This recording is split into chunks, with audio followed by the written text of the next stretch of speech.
കാരശ്ശേരി മാഷെ നമസ്കാരം. നമസ്കാരം.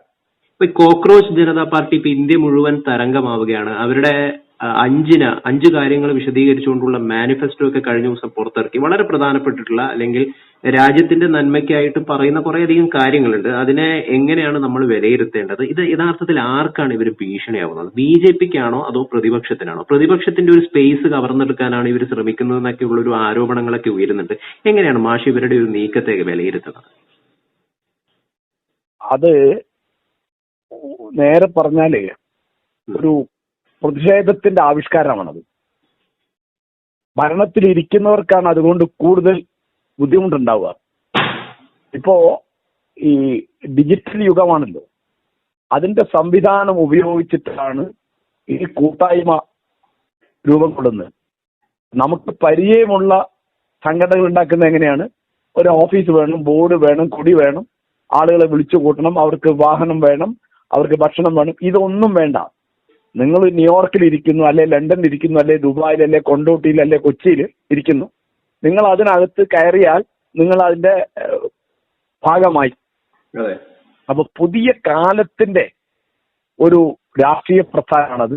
അത് എനിക്ക് മനസ്സിലായിടത്തോളം അതൊരു പ്രതിഷേധത്തിന്റെ രൂപമാണ്. ഇപ്പൊ ഉദാഹരണം പറഞ്ഞാൽ പരീക്ഷയിൽ കുഴപ്പം വരുത്തിയ മന്ത്രി പ്രധാൻ രാജിവെക്കണം എന്നുള്ള ഒരു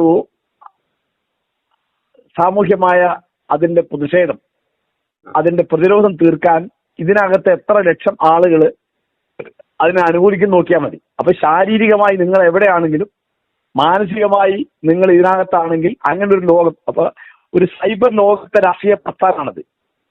അതിനിപ്പോ ഒരു പ്രത്യയശാസ്ത്രമോ ഒരു നേതാവോ പ്രസംഗമോ മാസികയോ സമുദായമോ മതവിശ്വാസമോ ഒന്നും വേണ്ട.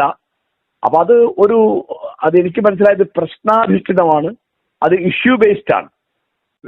ഇപ്പോ കാർഷിക നിയമം കൊണ്ടുവരുന്നു BJP, അപ്പൊ അതിനെ ഒരു കൂട്ടർ എതിർക്കുന്നു. ആ എതിർപ്പിന് എത്ര പേരുടെ പിന്തുണയുണ്ട്? ആ തരത്തിലാണ് അത് പെരുമാറുന്നത്. അപ്പൊ ഇപ്പൊ തൽക്കാലം ഭരണത്തിലുള്ള BJPക്കാണ് അതിന്റെ ഭീഷണി.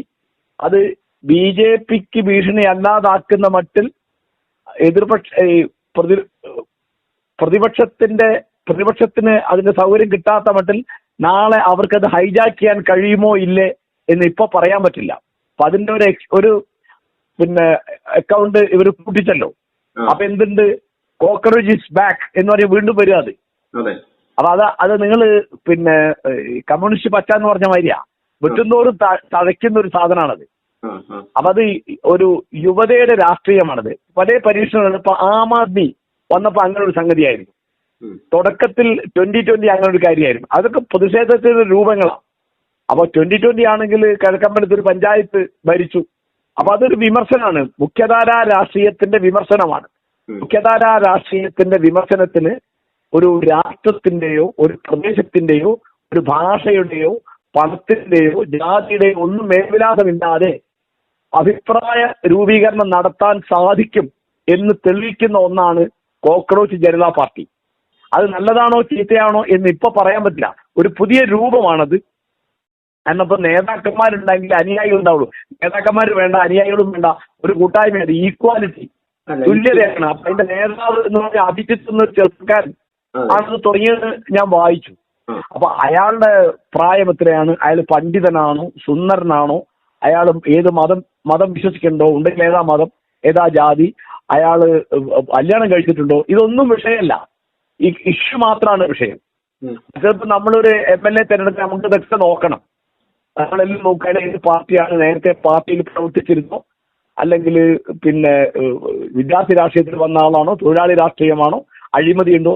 ഇതിലിപ്പോ അഴിമതിക്കോ സ്ത്രീ വിഷയത്തിനോ സുഖഭോഗത്തിനോ ഒന്നും ചാൻസ് ഇല്ലല്ലോ. ഇതിലിപ്പോ ഇതിന്റെ നേതാവായി അല്ലെ ഇതിന്റെ പിന്തുണ കിട്ടി എന്നുള്ളത് കൊണ്ട് നിങ്ങൾക്ക് MLA ആവാനോ MP ആവാനോ തൽക്കാലം സാധിക്കില്ല. കാരണം അതിനൊരു ഭൂപ്രദേശമല്ല. അതിന്റെ ഭൂപ്രദേശം എന്ന് പറയുന്നത് എവിടെയാണ്? ഇപ്പോ കേരള കോൺഗ്രസ് പറഞ്ഞ കേരളത്തിലാണ് എന്ന് പറഞ്ഞ മാതിരി പറയാൻ പറ്റില്ല. കാരണം ഇതിന്റെ സൈബർ ലോകത്താണ് ഇത് നിൽക്കുന്നത്. അപ്പൊ നിങ്ങൾക്ക് ദേശീയതയുടെ ഇപ്പൊ ഏഷ്യയിലാണോ, ആഫ്രിക്കയിലാണോ, അമേരിക്കയിലാണോ, അല്ലെങ്കിൽ ഇംഗ്ലണ്ടിലാണോ, അയർലൻഡിലാണോ, ഡൽഹിയിലാണോ ഒന്നും പറയാൻ പറ്റില്ല. അതൊരു ഇന്റർനാഷണൽ ആയ ഒരു സാധനമാണ്. അഖില ലോകാടിസ്ഥാനത്തിലാണ് അത് പ്രവർത്തിക്കുന്നത്. സാർവലൗകികമാണത്. അപ്പൊ അത് വരട്ടെ. അപ്പൊ എന്താ വെച്ചാല് ചെറുപ്പക്കാർക്ക് രാഷ്ട്രീയ ബോധമുണ്ട് എന്ന് തെളിയിക്കുന്ന ഒന്നാ കോക്രോച്ച് ജനതാ പാർട്ടി. ചെറുപ്പക്കാരിൽ നിന്നൊക്കെ അകന്നുപോയി എന്നിപ്പോ എന്നെ പോലുള്ള വൃദ്ധന്മാര് പറയാൻ തുടങ്ങി ഒരുപാട് കാലം. ഇതിന് പാണ്ഡം വ്യത്യാസമില്ല, വിദ്യാഭ്യാസം ഉണ്ടോ അല്ലേ നോക്കുന്നില്ല, നിങ്ങൾക്ക് ജോലി ഉണ്ടോ ഇല്ലേ നോക്കുന്നില്ല, നിങ്ങൾക്ക് പണം ഉണ്ടോ അല്ലേ നോക്കുന്നില്ല, നിങ്ങൾ വെയിൽ കൊള്ളണ്ട, നിങ്ങൾ പോലീസിന്റെ തല്ല് കൊള്ളണ്ട, നിങ്ങൾ ജയിലിൽ പോകണ്ട, ഒന്നും വേണ്ട. നിങ്ങൾ ഇരുന്നിടത്തിരുന്ന് ഒരു വോട്ട് ചെയ്താൽ മതി, ഒരു ബട്ടൺ അമർത്തിയാൽ മതി. അപ്പൊ നിങ്ങൾ അതിന് ലൈക്ക് അടിച്ചു, അപ്പൊ നിങ്ങളെ ഒരു പിന്തുണ കൊടുത്തു, വോട്ട് ചെയ്യുന്ന മാതിരി തന്നെയാ. അപ്പൊ അതുകൊണ്ട് ഇതൊരു പുതിയ രാഷ്ട്രീയമാണ്. എന്നോട് ചോദിച്ചാൽ ഞാൻ പറയുന്നത് വരട്ടെ, അത് നല്ല നിലയ്ക്ക്, അതായത് നമ്മുടെ ദേശീയതയെ ബാധിക്കാത്ത മട്ടിൽ, നമ്മുടെ ജനാധിപത്യത്തെ ശക്തിപ്പെടുത്തുന്ന മട്ടിൽ, മതേതരത്വത്തെ ശക്തിപ്പെടുത്തുന്ന മട്ടിൽ അത് വളരട്ടെ എന്നാണ് എന്റെ ആശംസ. പക്ഷേ മറ്റൊരു കാര്യം കൂടി ചോദിക്കും. ഇവിടെ ഇപ്പൊ ഇതിന്റെ പേര് CJP എന്നാണ്. നമുക്കറിയാം രാഹുൽ ഗാന്ധി നിയമസഭാ തെരഞ്ഞെടുപ്പിന്റെ ഭാഗമായി കേരളത്തിൽ വന്നപ്പോൾ UDF തുരങ്കം വെക്കാനായിട്ട് ഒരു CJP ഇന്ത്യയിൽ കേരളത്തിൽ പ്രവർത്തിക്കുന്നുണ്ടെന്ന് അദ്ദേഹം പറഞ്ഞിട്ടുണ്ട്. അത് കമ്മ്യൂണിസ്റ്റ് ജനതാ പാർട്ടി, CPM-ഉം BJP-യും കൂടി ചേർന്നിട്ടുള്ള കമ്മ്യൂണിസ്റ്റ് ജനതാ പാർട്ടിയാണെന്നാണ് അദ്ദേഹം പറഞ്ഞത്. ഇതിന്റെ പേര് കമ്മ്യൂണിസ്റ്റ് ജനതാ പാർട്ടി അല്ല, കോക്രോച്ച് ജനതാ പാർട്ടി എന്നാണ്. അപ്പോ ഇവര് കേവലം ദിവസങ്ങൾ കൊണ്ടാണ് മില്യണോളം ആളുകളെ, അതായത് BJP-നെയും കോൺഗ്രസിന്റെയും ഈ സോഷ്യൽ മീഡിയ ഫോളോവേഴ്സിനെ മറികടക്കുന്ന ആളുകളെ സ്വരൂപിക്കാനായിട്ട് ഇവർക്ക് പറ്റിയത്. അപ്പൊ ഇത്രയും കേവലം ദിവസം കൊണ്ട് ഇത്രയും ആളുകളെ സംഘടിപ്പിക്കാൻ പറ്റുക എന്ന് പറഞ്ഞാൽ ആരാണ് യഥാർത്ഥത്തിൽ ഇവർക്ക് പിന്നിലുള്ളത്? അതിനെ നമ്മൾ എങ്ങനെയാണ് കാണേണ്ടത്? വളരെ കൃത്യമായിട്ടുള്ള എത്രയോ മാസങ്ങളുടെ ഒരു വലിയ പ്ലാനിങ് ഇതിന്റെ പുറകിൽ ഉണ്ടാകില്ലേ? രാഹുൽ ഗാന്ധി പറഞ്ഞതും ഇവരുടെ പേരും തമ്മിൽ എന്തെങ്കിലും ബന്ധമുണ്ടെന്ന് ഞാൻ വിചാരിക്കുന്നില്ല. കാരണം ഇത് പെട്ടെന്ന് സ്പോണ്ടേനിയസ് പറയുന്നു, പെട്ടെന്ന് ഉണ്ടായിത്തീരുന്ന. ഇപ്പൊ കോക്രോച്ച് എന്നുള്ള പേര് സുപ്രീം കോടതിയിലെ ഒരു ജഡ്ജ് ഇവരെ പരിഹസിക്കാൻ വേണ്ടി പറഞ്ഞ ഒരു വാക്കിനോടുള്ള പ്രതിഷേധം കൊണ്ടാണ് കോക്രോച്ച് എന്ന് പേരിട്ടത്. കമ്മ്യൂണിസ്റ്റ് ജനതാ പാർട്ടി രാഹുൽ ഗാന്ധി പറഞ്ഞതുമായിട്ടുള്ള ബന്ധം ഞാൻ വിചാരിക്കുന്നില്ല. ആദർശികമായിട്ട് അതിന്റെ ചുരുക്കപ്പേര് ഒന്നായി വന്നേ ഉള്ളൂ. കമ്മ്യൂണിസ്റ്റ് ജനതാ പാർട്ടി എന്നുള്ളതും കോക്രോച്ച് ജനതാ പാർട്ടി രണ്ടും CJP എന്ന് വരുമല്ലോ. പിന്നെ ഇതിന് നമുക്ക് നേതാവ് വേണം, പ്ലാനിങ് വേണം എന്നൊക്കെ ഉള്ളത് നമ്മുടെ പാരമ്പര്യ രാഷ്ട്രീയ പ്രവർത്തനത്തിന്റെ പരിചയത്തിൽ നിന്ന് മാത്രം തോന്നുന്ന കാര്യമാണ്. ഇതിനൊന്നും വേണ്ട, ഇതിനതൊന്നും വേണ്ട. എന്താ കാരണം? ഇതിപ്പോ നിങ്ങള് ഫേസ്ബുക്കില് അല്ലെങ്കിൽ യൂട്യൂബില് അല്ലെങ്കിൽ വാട്സാപ്പില് അല്ലെങ്കിൽ ഇൻസ്റ്റാഗ്രാമില് നിങ്ങൾക്ക് ഫോളോവേഴ്സ് ഉണ്ട്, അതിന് വല്ല കണക്കുണ്ടോ? അതിനിപ്പോ ആലോചിച്ചപ്പോ അത്തരം, കാരണം അതിൽ എന്തെങ്കിലും കൗതുകം ഉള്ളത്, ഇപ്പോ ഒരു സ്ത്രീയുടെ സൗന്ദര്യം, അല്ലെങ്കിൽ അവര് തെറി പറയുന്നത്, അല്ലെങ്കിൽ അവര് ആരോഗ്യത്തെ പറ്റി പറയുന്നത്, അല്ലെങ്കിൽ ഒരു മതപ്രസംഗം, അതിനൊക്കെ കിട്ടാമെങ്ങനെ? അതിപ്പോ അതായത് ഇൻസ്റ്റഗ്രാമില് ഒരു ഇൻഫ്ലുവൻസർ ആവാൻ അല്ലെങ്കിൽ യൂട്യൂബിൽ ഇൻഫ്ലുവൻസർ ആവാൻ ഇതൊന്നും വേണ്ട. ഇപ്പൊ ഞാൻ ഒരു ഉദാഹരണം പറഞ്ഞുതരാം. ഈ വലിയ ഇൻഫ്ലുവൻസർ ആയിരുന്ന ഒരു പോലീസ് ഓഫീസറെ സ്ത്രീയോട് മോശമായി പെരുമാറുന്നതിന് അറസ്റ്റ് ചെയ്തു മലബാറില്. അയാൾക്ക് എത്രയോ അധികം ഫോളോവേഴ്സ് ഉണ്ടായിരുന്നു. എന്താ കാരണം? ഇയാളിത് പറയാൻ അർഹനാണോ ഇല്ലേ എന്നുള്ള ചിന്ത അന്നില്ല. അതിപ്പോ ഒരു നേതാവ് വരുമ്പോ MLA ആയിട്ട് മത്സരിക്കുമ്പോൾ അയാളുടെ ഭൂതകാലം എന്താണ്, അയാളുടെ ഭാവി എന്തായിരിക്കും എന്നൊക്കെ വോട്ട് ചെയ്യുമ്പോൾ ആലോചിക്കും. ഇതിലങ്ങനത്തെ പ്രശ്നങ്ങളില്ലല്ലോ, ഇതിലങ്ങനത്തെ ഒരു പ്രശ്നമില്ല. അതുകൊണ്ട് നമ്മുടെ പാരമ്പര്യ രീതിയിലുള്ള ആലോചന കൊണ്ടാണ് ഒരു പാർട്ടി ഉണ്ടാക്കണമെങ്കിൽ അല്ലെങ്കിൽ ഇങ്ങനത്തെ കൂട്ടായ്മ ഉണ്ടാക്കണമെങ്കിൽ നേതാവ് വേണം. നേതാവിന്റെ വ്യക്തിത്വം, നേതാവിന്റെ പ്രസംഗം, നേതാവിന്റെ പ്രവർത്തനം, നേതാവിന്റെ രൂപം, അതൊക്കെ പ്രശ്നമായി തീരുന്നത്. ഇപ്പൊ ഉദാഹരണം പറഞ്ഞാൽ പിണറായി വിജയനേക്കാൾ നന്നായി ചിരിക്കുന്നുണ്ട് സതീശൻ എന്നുള്ള ഒരു പ്ലസ് പോയിന്റ് ആയിട്ട് എല്ലാവരും പറഞ്ഞു. ചിരിക്കുന്ന പ്ലസ് പോയിന്റ് ആണ്. ഇപ്പൊ നായനാര് ചിരിച്ചിരുന്നു, അത് ഉദാഹരണം പറയാം. അത്തരം ചോദ്യങ്ങളൊക്കെ നമ്മുടെ പാരമ്പര്യത്തിലുള്ളതാണ്. ഇപ്പൊ ഒരാളുടെ വേഷം, ഇപ്പോ K കാമരാജ് വളരെ ലളിതമായി വേഷം ധരിച്ചിരുന്നു, അതൊന്നിപ്പോ ഒരു വിഷയമല്ലല്ലോ. അപ്പൊ ഇവിടെ അത്തരത്തിലുള്ള വ്യക്തികളുടെ കാര്യങ്ങളേ ഇല്ല, വസ്തുതകൾ മാത്രമേ ഉള്ളൂ ഇവിടെ. ഇപ്പൊ അയാള് സംസാരിക്കാൻ കഴിയാത്ത ഒരാളായിരിക്കാം അതിന്റെ നേതാവ്, എനിക്കറിയില്ല.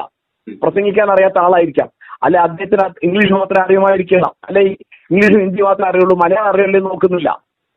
അല്ലെങ്കിൽ അയാൾ ഇന്ത്യക്കാരനാണോ, അയാൾക്ക് ഇന്ത്യൻ ദേശീയതയോട് താല്പര്യമുണ്ടോ, തൊഴിലാളി വർഗത്തോട് താല്പര്യമുണ്ടോ, തമിഴിനോട് ബഹുമാനമുണ്ടോ, മലയാളത്തോട് ആദരവുണ്ടോ തുടങ്ങിയുള്ള ചോദ്യങ്ങളൊന്നുമില്ല. ഒരു ഇഷ്യൂ ആണ്. ഇപ്പൊ പ്രധാന രാജിവെക്കണം, അല്ലെങ്കിൽ വേറെ ഇപ്പൊ മദ്യം നിരോധിക്കണം, അല്ലെങ്കിൽ മദ്യം നിരോധിക്കാൻ പാടില്ല, കഞ്ചാവ് നിയമവിധേയമാക്കണം, അല്ലെങ്കിൽ കഞ്ചാവ് നിയമവിരുദ്ധമാക്കണം.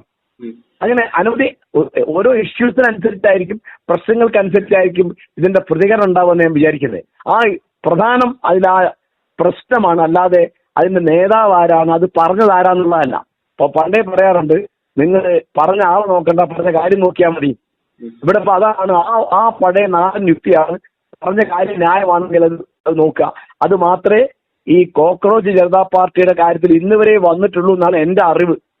ഇത് ഇന്ത്യയെ ഡീസ്റ്റെബിലൈസ് ചെയ്യാനായിട്ട് ഇന്ത്യൻ ദേശീയത രീതിയിൽ സംഘം വെക്കുന്ന ഒരു കാര്യമായിരിക്കും എന്നൊക്കെ വിമർശിക്കുന്ന ആളുകളെ ഉന്നയിക്കുന്നുണ്ട്. അതിനെയൊക്കെ നമ്മൾ അങ്ങനെ ഇന്ത്യയൊക്കെ ഡീസ്റ്റെബിലൈസ് ചെയ്യാന്ന് പറയുന്ന ഉദ്ദേശം ഇവർക്കുണ്ട്. ഒരു എക്സൽ സ്വഭാവം. അതിപ്പോ ഇപ്പൊ വന്നത് അത് BJP-ക്കെതിരായിട്ടാണ് ഇപ്പൊ തൽക്കാലമുള്ളത്. അപ്പൊ BJP-ക്കെതിര് എന്ന് പറഞ്ഞാൽ അത് രാഷ്ട്രീയ പ്രവർത്തനമാണെന്ന് നമുക്ക് പറയാം.